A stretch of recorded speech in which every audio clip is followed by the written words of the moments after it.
Assalamualaikum warahmatullahi wabarakatuh. Innal hamdalillah nahmaduhu wa nasta'inuhu wa nastaghfiruh wa na'udzu billahi min syururi anfusina wa min sayyiati a'malina. May yahdihillahu fala mudhillalah wa may yudlil fala hadiyalah. Asyhadu an la ilaha illallah wahdahu la syarikalah wa asyhadu anna Muhammadan abduhu wa rasuluh sallallahu alaihi wa ala alihi wa ashabihi wa man tabi'ahum bi ihsan ila yaumiddin, amma ba'd. Kaum muslimin wal muslimat jamaah salat maghrib rahimani wa rahimakumullah. Alhamdulillah, di hari ini kita belajar fikih dengan membaca kitab Umdatul Fiqh karya Al-Imam Muwaffaquddin Ibnu Qudamah rahimahullahu ta'ala. Kita masih di Kitabus Shalah, di pembahasan adzan. Kemarin di pertemuan terakhir sebelum pertemuan kita ini, kita sudah mengambil pembahasan bahwa adzan itu lafadznya, jumlahnya tanpa tarji, tanpa diulang dua kalimat syahadatnya, itu 15 kalimat. Adapun iqamatnya 11 kalimat. Nah, sekarang ini di hari ini kita masih melanjutkan pembahasan adzan, tapi terkait dengan muadzinnya, orang yang melakukan adzan. Ada hal-hal yang perlu diperhatikan atau adab yang perlu diketahui oleh muadzin. Siapa saja yang ingin menjadi muadzin sebuah masjid, ada hal-hal yang harus dia ilmui sebelum dia menjadi muadzin. Kata beliau rahimahullah di poin yang beliau sebutkan di sini di bab terkait dengan adzan dan iqamat, kata beliau, wayam bagi ayyakunal muadzinu aminan. Sepantasnya bagi seorang muadzin itu adalah orang yang terpercaya. Karena ini masalah rukun Islam yang kedua yang dia mau sampaikan kepada orang. Kalau dengan sebabnya orang sholat sebelum masuk waktu, itu dia berdosa. Karena orang yang sholat sebelum masuk waktu batal, tidak sah. Karena sholat sudah ada waktunya. Dan waktunya ini dari masa Nabi SAW, mulai dari disyariatkannya adzan, itu diwakilkan kepada muadzin. Diwakilkan kepada muadzin. Maka orang yang menjadi muadzin harus aminan. Orang yang terpercaya. Kalau di masa dulu, dia dibahas terpercaya dalam dua perkara. Pertama terkait dengan masuknya waktu, yang kedua terkait dengan auratnya orang. Karena muadzin dulu harus naik di atas tempat yang paling tinggi. Tentunya dia akan melihat tetangga, ya, karena dia naik di atas. Tapi sekarang ini alhamdulillah dia tinggal terpercaya dari sisi waktu. Karena tidak ada lagi orang yang seperti dulu. Kalau adzan harus naik ke menara yang paling tinggi. Iya, sehingga ini gugur ketentuan terpercaya terkait dengan aurat manusia. Dia terpercaya dari sisi waktu. Terkait dengan waktu, nanti ada pembahasannya. Kapan masuk waktu zuhur, waktu asar, maghrib, isya, subuh. Akan datang pembahasannya. Ini syarat yang pertama atau ketentuan yang pertama bagi muadzin. Sebagian ulama mengatakan ini wajib hukumnya.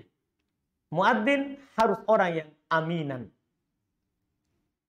terpercaya. Yang kedua, kata beliau, soyitan. Harus orang yang punya suara. Kalau dulu dipersyaratkan suaranya harus keras. Karena dulu muadzin tidak pakai seperti kita di masa ini. Soyitan artinya a'la wa arfa wa ahsan. Yaitu dia punya suara keras, terus bagus suaranya. Apa dasarnya? Ada hadis dari Nabi kita Muhammad SAW ketika disyariatkannya adzan untuk orang yang sholat. Itu diketahui dari ada salah seorang sahabat yang mimpi. Karena waktu itu para sahabat membicarakan bagaimana supaya kita ini bisa berkumpul untuk sholat sebelum disyariatkannya adzan. Ada yang mengatakan kita pukul lonceng saja. Ada yang mengatakan kita tiup ya trompet saja supaya orang tahu. Tapi semua ini ada tanda atau untuk alamat masuknya ibadahnya ahli kitab orang sebelumnya. Jadi Nabi tidak terima. Ketika itu terjadi, mereka bicarakan dan ini di Madinah. Kan di Makkah belum ada syariat adzan. Iya. Di Madinah, maka ada seorang sahabat yang bernama Abdullah bin Zaid memimpikan lafaz adzan. Dan dia sampaikan kepada Rasulullah SAW dan Rasulullah benarkan. Ketika itu bukan Abdullah bin Zaid yang disuruh adzan. Kata Nabi SAW kepada Abdullah bin Zaid, "Fakum ma'a Bilal. Fa'alki alaihi ma ra'aita. Falyu'adzin bihi fa innahu anda sautan minka." Ini dasar kita. Berdiri, ajarkan kepada Bilal. Ajarkan kepada Bilal. Apa yang kamu lihat dalam mimpimu? Hendaklah Bilal adzan dengannya. Karena kenapa? Karena dia kata Nabi SAW, Anda daripada kamu suaranya. Makna Anda, kata para ulama, a'la wa arfa wa ahsan. Lebih tinggi suaranya, lebih keras suaranya, dan lebih bagus suaranya. Karena Bilal ini mantan sebelumnya belum adalah budak yang mengembala unta. Kita tahu kalau mengembala unta butuh suara yang keras. Terbiasa dengan berteriak dengan suara keras. Maka diajarkanlah kepada Bilal dan sampai saat ini itulah yang kita lafadzkan. Adzannya Bilal. Yang kita dengar sekarang ini di masjid-masjid itu namanya adzannya Bilal. Iya. Nah, hadis ini menunjukkan bahwa orang yang menjadi muadzin itu orang yang bagus suaranya. Orang yang bagus suaranya. Kemudian berikutnya kata beliau, aliman bil auqat. Harus tahu waktu. Dia orang terpercaya dan harus tahu waktu. Muadzin harus tahu waktu. Kapan dia adzan duhur, asar, maghrib, isya, subuh. Kalau dia tidak bisa melihat waktu dengan dirinya, maka harus ada orang yang terpercaya yang akan mengabarkan tentang waktu kepadanya. Misalnya, di masa Nabi SAW kalau subuh, ada dua muadzin. Ada Bilal, ini tugasnya adzan pertama sebelum masuk subuh. Ada Ibnu Ummi Maktum. Ini Ibnu Ummi Maktum buta. Buta. Tentunya tidak bisa lihat waktu.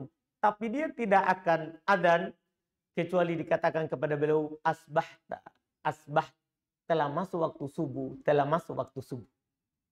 Baru langsung dia adzan. Jadi dia harus tahu waktu. Dirinya sendiri. Kalau dia tidak tahu, maka harus ada orang yang terpercaya. Yang mengetahui waktu. Apa saja waktunya kita akhirkan pembahasannya di tempatnya. Nanti di pembahasan waktu-waktu sholat. Wa yustahab. Itu perkara yang wajib. Terpercaya, punya suara bagus, tahu waktu. Kemudian beliau bilang, wa yustahab ayu adzin qaima. Disunahkan dia adzan berdiri. Boleh duduk, tidak mengapa. Cuman disunahkan dia berdiri. Disunahkan dia berdiri.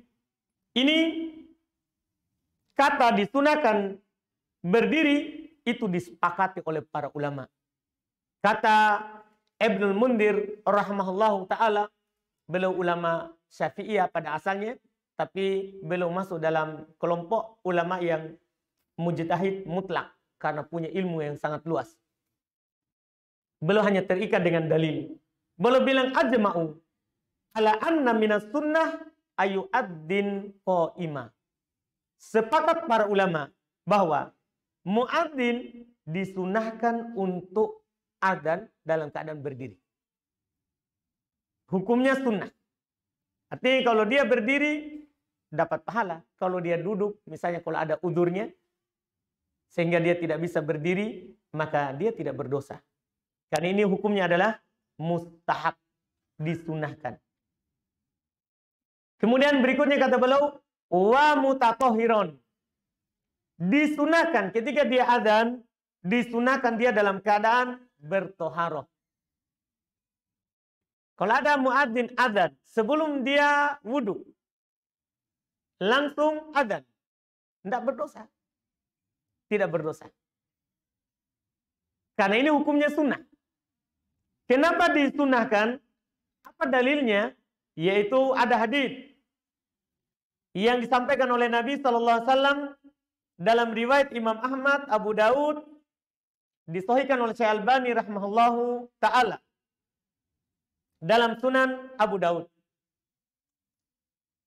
Walaupun hadis ini terkait dengan zikir secara umum, bukan secara khusus adzan, bukan. Umum, kalau kita berzikir kepada Allah, sunnah dalam keadaan taharah. Itu sunnah. Kata Nabi SAW, inni karihtu an adhkurallaha azza wa jalla illa ala tuhurin. Saya tidak senang, tidak suka untuk berzikir kepada Allah Subhanahu wa taala kecuali dalam keadaan suci. Maka dengan apa yang dikatakan oleh Nabi ini menunjukkan bahwa kalau kita mau menjadi muadzin dan melakukan adzan, sunnahnya berwudu dulu sebelumnya. Karena adzan termasuk zikir kepada Allah. Karena adzan itu termasuk apa? Zikir kepada Allah. Bahkan banyak keutamaannya bagi orang yang adzan. Sebagaimana juga orang yang mendengarkan muadzin adzan kemudian dia ucapkan semisal, juga ada keutamaannya. Juga ada keutamaannya. Ini kenapa bisa punya keutamaan? Kan ini zikir kepada Allah. Itu hikmahnya. Dan itu kenapa disebutkan janji pahala. Maka sunnah untuk bertoharoh. Ini kata beliau. Kemudian berikutnya, ala maudi'in ali. Tapi fikih ini fikih dulu. Dan ini penulis buku ini, Al-Imam Ibnu Qudamah rahimahullahu taala, ya, ulama yang hidup, ya tentunya di masa dulu sekali belum ada pengeras suara seperti kita sekarang ini. Ya, seperti kita sekarang ini. Karena beliau lahir di tahun 541. Ini Ibnu Qudamah. Lahir tahun 541 Hijriah. Ini Imam Ibnu Qudamah rahimahullahu ta'ala. Dan beliau wafat di tahun 620 Hijriah. 620 Hijriah. Belum ada pengeras suara. Maka beliau membahas ini fikih, ya di keadaan dulu. Beliau bilang disunahkan bagi muadzin, dia berada di tempat yang tinggi. Nah, sekarang karena tidak perlu orangnya, cukup apanya dikasih tinggi? Toanya, sorongnya. Apa bahasa kitanya? Doa. Speaker. Pokoknya antum paham lah. Iya. Sekarang itunya yang ditinggikan. Maka pembahasan ini muadzin harus di tempat yang tinggi sudah hilang. Karena kaidahnya al-hukmu yaduru ma'illatih. Hukum itu berputar atau berjalan sesuai dengan sebabnya. Dulu supaya adzannya didengar, maka dia harus berdiri di tempat yang tinggi. Atau kata para ulama, walaupun tidak didengar, tapi orang bisa tahu, oh itu muadzin. Karena dia tidak mungkin berdiri di atas begitu, tidak ada yang dia bikin. Jadi orang dulu itu kadang tidak melihat Bilal, tidak mendengar suaranya, tapi dia lihat, oh sudah naik. Berarti sudah masuk waktu. Ini dulu, sekarang enggak. Ini tidak disunahkan lagi. Kemudian berikutnya, wa mustaqbilal kiblah. Muadzin sunnahnya, sunnah ini hukumnya menghadap kiblat. Sunnahnya. Ya kalau kita adzan misalnya di sini, ya kita hadap kiblat. Itu sunnahnya. Kalau ada orang adzan menghadap jamaah, apa hukum adzannya? Sah. Berdosa atau tidak? Tidak berdosa. Cuman dia tidak dapat pahala sunnah. Tidak dapat pahala sunnah. Kenapa bisa sunnah? Ya, menghadap kiblat karena kaidahnya kata para ulama, anna kulla ibadatin ya al-aula ayyustaqbal fihal kiblah. Itu kaidah secara umum. Setiap ibadah itu lebih utama dan lebih disunahkan untuk menghadap kiblat. Semua ibadah, antum mau berdoa, sunnah hadap kiblat. Mau hal-hal yang lain dari perkara-perkara yang dianjurkan di dalam syariat. Anggaplah misal sholat sunnah di atas kendaraan, itu kan boleh tidak menghadap kiblat. Boleh menghadap ke arah mobil pergi. Kalau sholat sunnah. Boleh, tapi sunnahnya menghadap kiblat. Sunnahnya menghadap kiblat. Demikian pula adzan. Sunnah ketika seorang adzan menghadap kiblat. Ini perkara-perkara yang sunnah. Berikutnya, fa idza balagha al-hayy 'alata iltafata yaminan wa shimalan. Kalau sampai muadzin ke lafaz al-hayy 'ala, itu hayya shalah dan lafaz hayy 'alal falah 4 kali berarti. Karena hayy 'alal shalah 2 kali, hayy 'alal falah 2 kali. Kalau sampai ke 4 lafaz ini, muadzin disunahkan untuk iltifat. Apa iltifat ya? Menengok. Serong. Ke kiri dan ke kanan. Tapi para ulama lagi membahas, ini sunnahnya dulu.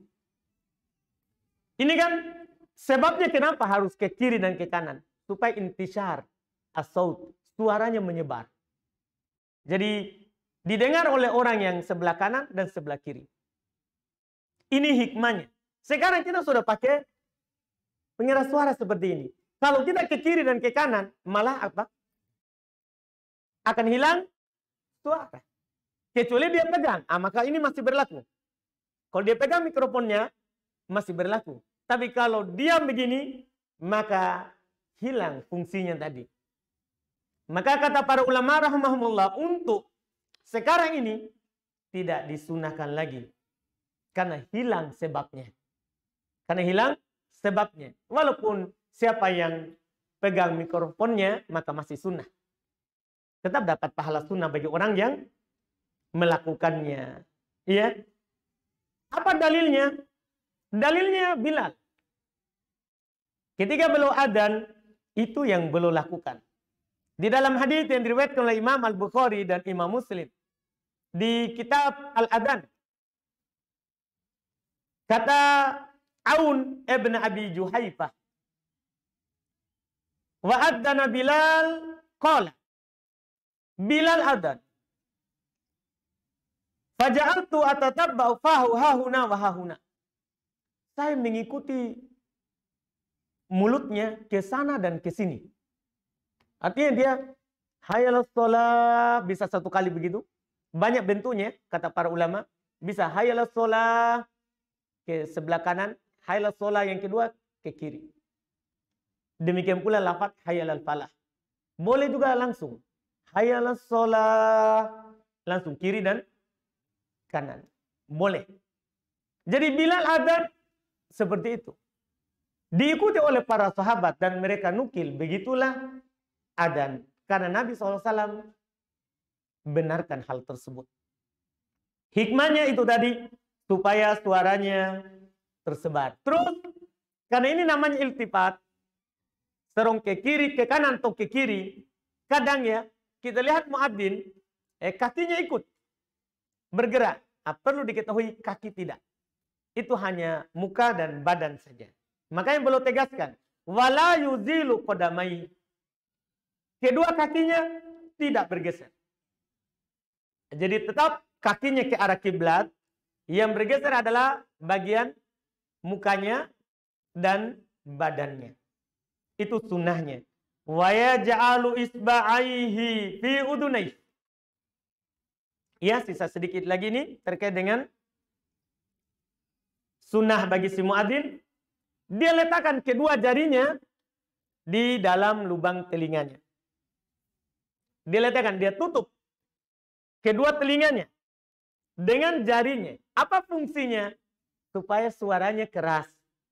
Karena kalau dia tidak tutup, dia akan merasa, oh ini sudah keras.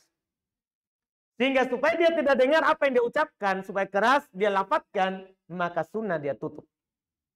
Sunnah dia tutup. Ini juga berdasarkan hadis Bilal. Penukilannya tadi dengan hadis riwayat Bukhari, Muslim, lanjutannya wa isba'ahu fi udunai. Kedua jarinya di dalam lubang telinganya. Jadi boleh tutup lubang telinganya. Ini hadis riwayat Bukhari, Muslim. Kemudian wa yatarassal fil adan, beliau membaca tartil, membaca panjang di dalam adzan. Wa yahdur al-iqamah, sementara qomatnya pendek. Ini beda antara qomat dan adzan. Beda antara qomat dan adzan. Dan ini hukumnya adalah semuanya disunnahkan. Kalau ada orang adzan cepat, seperti qomatnya, kadang kita jumpai ya di masjid-masjid kalau sudah telat waktunya, dia lafadzkan dan lafadz yang cepat. Ini menyelisih sunnah, tapi sah. Menyelisih sunnah, tapi apa? Sah hukumnya. Kalau ada orang adzan tidak tartil, tidak dikasih panjang, tidak dibentangkan suaranya. Ini semua tentunya para ulama menukilnya berdasarkan apa yang dilafadzkan oleh Bilal. Apa yang dilafadzkan oleh Bilal radhiyallahu taala anhu. Sudah waktu habis? Masih? 1 jam lagi? Baik. Nah, selesai ini tinggal nanti tambahannya lagi terkait dengan lafaz adzan ketika subuh. Nah, ini kita akhirkan karena ada perselisihan di mana letak as-sholatu khairun minan naum. Ini kita akhirkan karena ada perselisihan. Takut tidak cukup waktunya, alhamdulillah.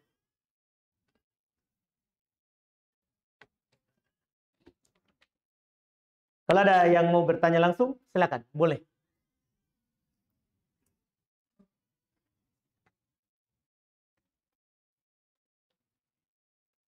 Ini ada pertanyaan, apa perbedaan mengkodok sholat dan mengkosor sholat? Mengkodok artinya kita mengganti. Misal contoh kodok ya, contoh kodok. Kita sholat duhur, setelah itu tidur. Tidak bangun kecuali maghrib.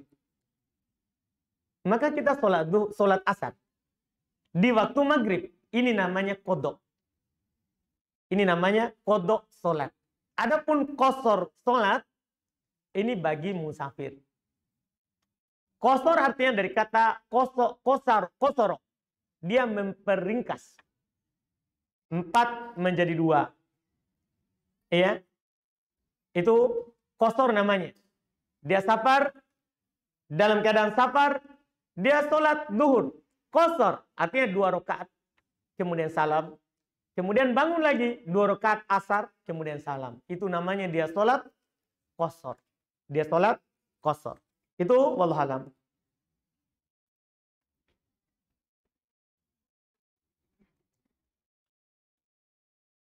Apa hukum muadzin menaruh tangan di telinga saat adzan? Mungkin naik sebelum tadi ya pertanyaannya. Berarti sudah terjawab, hukumnya adalah sunnah. Nanti kalau dia tidak taruh, tidak ada masalah. Tapi dia tidak dapat pahala sunnah. Ini ada pertanyaan lagi. Sebelum adzan, muadzin membaca ta'awudz dan basmalah. Apakah termasuk bid'ah? Ta'awudz. Allah Subhanahu wa taala berfirman, "Fa'idza qara'tal Qur'an fasta'id billah." Apabila kamu baca Quran, maka beristi'adzah. Berta'awudlah. Minta perlindunganlah kepada Allah dari syaitan. Itu kalau kita baca Quran. Basmalah. Kata Ibn Abbas radhiyallahu taala anhu, "Ma arafna fasl kulla suwarin fil Quran illa ba'da an nazala bismillahirrahmanirrahim."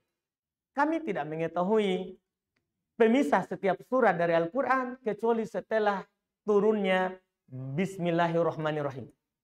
Apa maksud ana sampaikan kepada antum 2 hadis ini? Maksudnya itu ta'awudz, fungsinya saat kita baca Quran.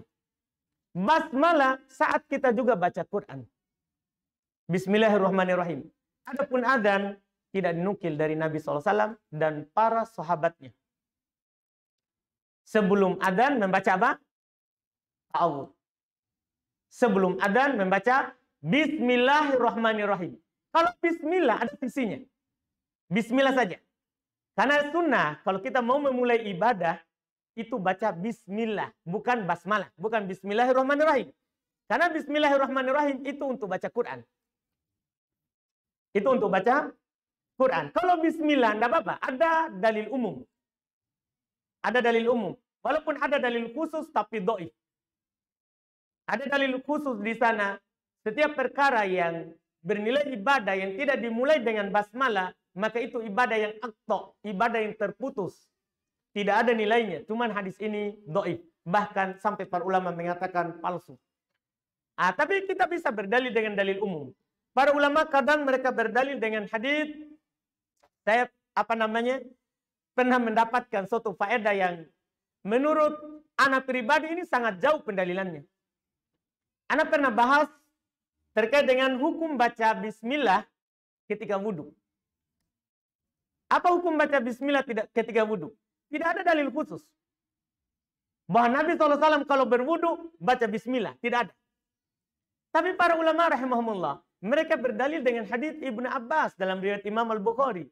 Yaitu hadis apa antum tahu? Yaitu mereka berdalil dengan hadis kalau seorang mendatangi istrinya, dia baca bismillah. Ya, mendatangi istri apa hukumnya?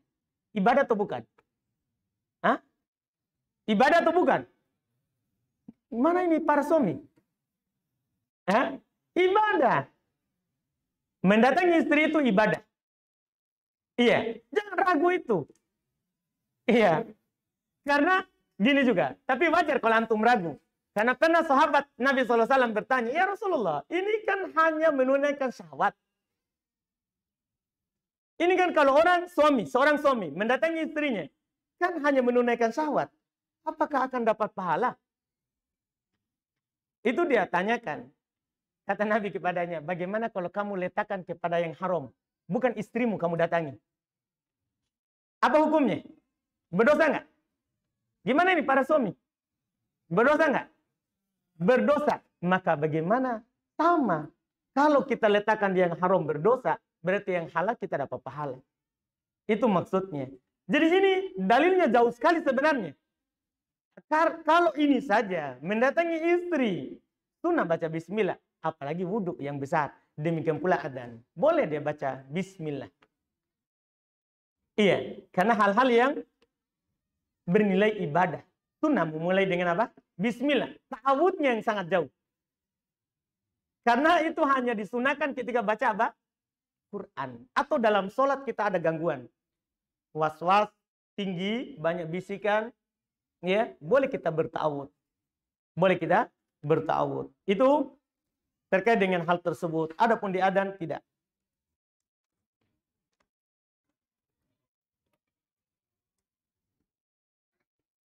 Ini ada pertanyaan, apakah wanita setelah memakai pembalut harus mencucinya lagi atau langsung dibuang saja? Mohon jawabannya Ustadz. Ini pembalut. Kalau dia sudah pakai. Iya. Itu nilainya apa? Sampah atau bukan? Ya sampah. Sampah mau dicuci. Langsung saja dibuang. Kata Nabi, kata Allah Subhanahu wa taala, wa yas'alunaka 'anil mahid. Mereka bertanya kepada kamu tentang darah haid. Jawaban Allah Subhanahu wa taala, qul huwa ada. Katakan itu darah najis. Artinya kalau ada hal ini yang dikenai oleh darah ini, kalau itu berharga, kita wajib cuci. Bahkan wajib pakai air, kemudian digosok. Itu kalau kita mau pakai lagi. Adapun yang kita tidak pakai lagi, itu sampah, ya maka langsung dibuang saja. Langsung dibuang saja, tidak perlu kita mencucinya lagi. Iya. Atau ada keyakinan lain? Kenapa? Oh, diminum parakan. Iya. Gitu keyakinan, baik. Orang tua dulu. Sebenarnya mungkin maunya supaya kita tidak buang sembarang. Iya. Dia tidak makan darah, Pak, kalau parakan. Dan itu setan. Dia kalau jin kafir, makanannya tulang atau kotoran hewan. Kalau jin kafir. Kalau jin muslim, dia makannya juga tulang. Tapi yang dibacakan oleh seorang muslim, bismillah ketika makan. Jadi ketika kita makan tulang ayam, misalnya ayam, bukan tulangnya. Kita baca bismillah, kita buang tulangnya, itu jadi makanan jin. Jadi makanan jin. Iya.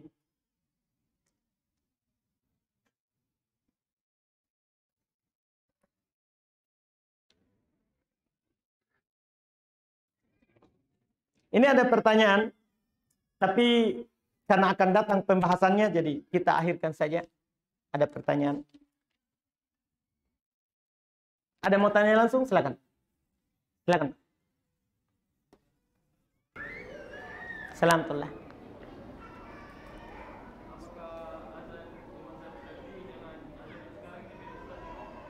Apakah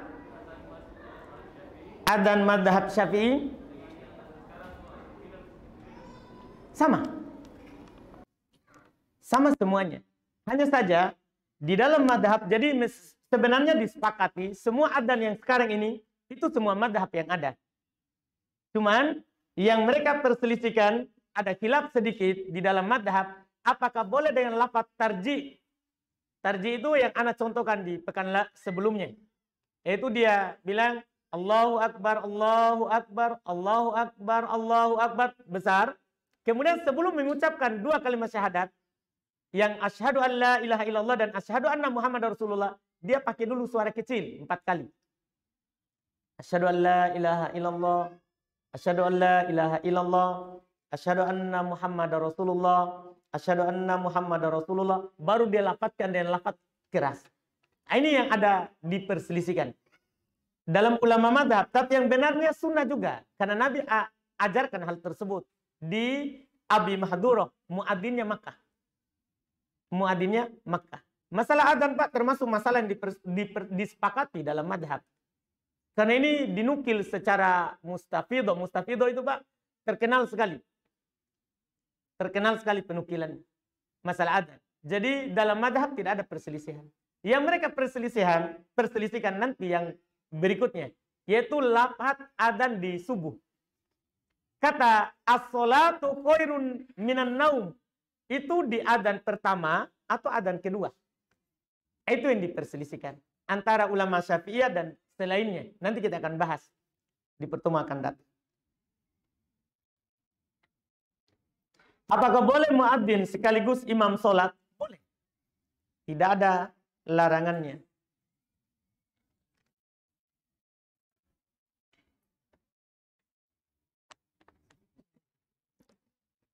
Silakan.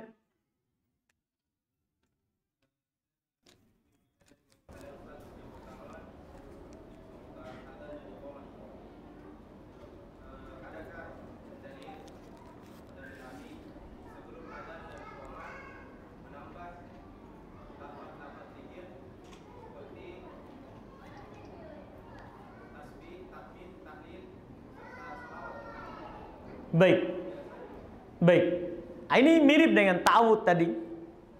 Apakah ada dari Nabi SAW mengajarkan Bilal bahwa sebelum adzan ada lafaz tasbih, tahmid, takbir, atau salawat? Tidak. Tidak ada dinukil dari Nabi SAW, tidak pula dari para sahabatnya. Hal tersebut. Tidak ada sama sekali. Dan bahkan di dalam, yang anehnya dalam fikih tidak ada. Di dalam pembahasan buku fikih. Tidak ada lafaz-lafaz yang ditambah. Karena memang ini adzan, jadi ceritanya ini syariatnya adzan. Abdullah ibn Zaid bermimpi. Lafaz adzan yang kita dengar sekarang. Kemudian Nabi suruh ajarkan kepada Bilal. Tidak ada tambahan sebelum dan setelahnya. Hanya itu saja. Seperti itu. Alhamdulillah. Ini ada pertanyaan, apakah diampuni jika seorang bertobat sedangkan ia pernah berzina, namun ia memiliki istri tanpa dirajam? Apakah diampuni? Dosa zina itu dosa besar tentunya. Tapi apakah diampuni? Diampuni. Dosa syirik sekalipun, kalau kita bertobat kepada Allah sebelum meninggal, diampuni. Kata Allah Subhanahu wa taala di dalam Al-Qur'an, "Qul li ibadiyalladzina asrafu ala anfusihim la taqnatu min rahmatillah innallaha yaghfiru dzunuba jami'a." Kata Allah Subhanahu wa taala, katakan wahai Muhammad kepada hamba-hambaku yang melampaui batas. Lampaui batas ini yang melakukan dosa dan maksiat. Sesungguhnya jangan kalian berputus asa dari rahmat Allah. Sesungguhnya Allah Subhanahu wa taala mengampuni seluruh dosa. Tidak ada dikecualikan. Tidak ada yang dikecualikan. Demikian pula dalam hadis Nabi. Saya sebutkan satu ayat, satu hadis saja dari Nabi SAW. Kata Nabi SAW, "Inna allaha yakbalu taubatal abdi malam yugorgir." Sesungguhnya Allah Subhanahu wa taala menerima taubat seorang hamba selama belum yugorgir, ruhnya ke tenggorokannya. Jadi selama kita bertobat sebelum itu diampuni dosa apapun itu. Jangan orang berzina sekali dua kali. Ada orang sebelum kita dikabarkan oleh Nabi kita Muhammad SAW. Dia telah membunuh 99 orang. Dia datang bertanya kepada ahli ibadah. Namanya ahli ibadah, ya semangat ibadah. Apakah ada tobat untukku? Dia bilang, dia ceritakan dosanya. Saya telah membunuh 99. Apakah masih ada tobat untukku? Dia bilang, tidak ada lagi. Maka terlanjur dia genapkan 100. Dia terbunuh karena kebodohannya, kasihan. Dia jawab tidak ada, ini pembunuh. Sudah 99. Dia jawab tidak ada lagi pintu tobat. Akhirnya dia genapkan 100. Dia bunuh lagi. Tapi orang ini mau tobat.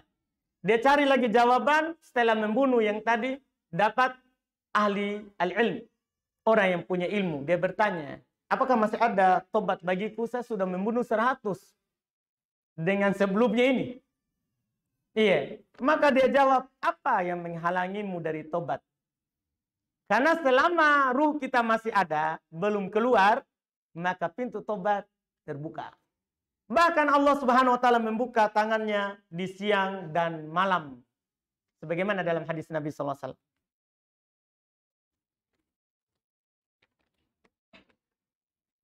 Belum, saudara? Alhamdulillah.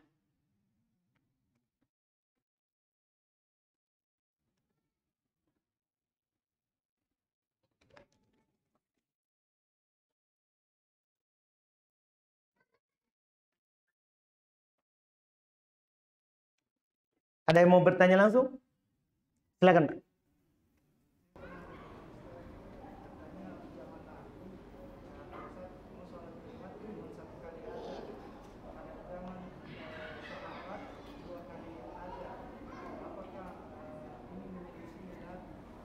Baik.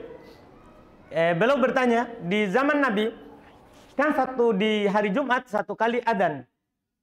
Di zaman sahabat 2 kali. Zaman sahabat maksud beliau adalah zamannya Utsman ibn Affan.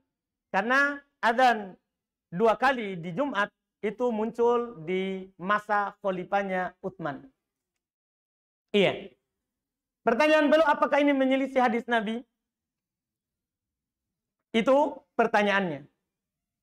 Sekarang kita untuk menentukan menyelisih hadis Nabi, itu dilihat dulu siapa yang melakukannya.